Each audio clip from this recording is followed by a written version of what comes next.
The Gospel of our Lord Jesus Christ according to Matthew chapter 13, beginning at the first verse. On that day Jesus went out of the house and sat down by the sea. Such large crowds gathered around him that he got into a boat and sat down, and the whole crowd stood along the shore. And he spoke to them at length in parables, saying, A sower went out to sow, and as he sowed, some seed fell in the path, and birds came and ate it up. Some fell on rocky ground, where it had little soil. It sprang up at once because the soil was not deep, and when the sun rose it was scorched, and it withered for lack of roots. Some seed fell among thorns, and the thorns grew up and choked it. But some seed fell on rich soil, and produced fruit 100 or 60 or 30-fold. Whoever has ears ought to hear.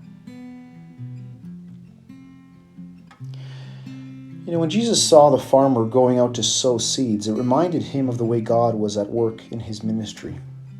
Jesus noticed that the farmer scattered the seed with abandon, almost recklessly, not knowing what kind of soil it would fall on. Inevitably, a great deal of the seed that was scattered was lost.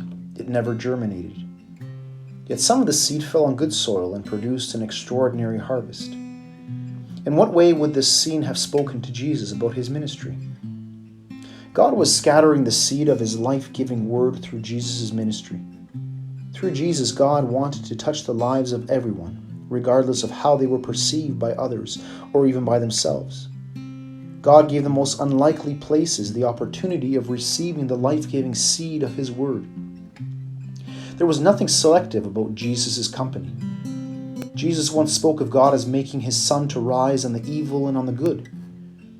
This was the God that Jesus revealed in his own ministry. As with the farmer in the parable, much of what Jesus scattered was lost. It met with little or no response. Indeed, his gracious word often met with hostility.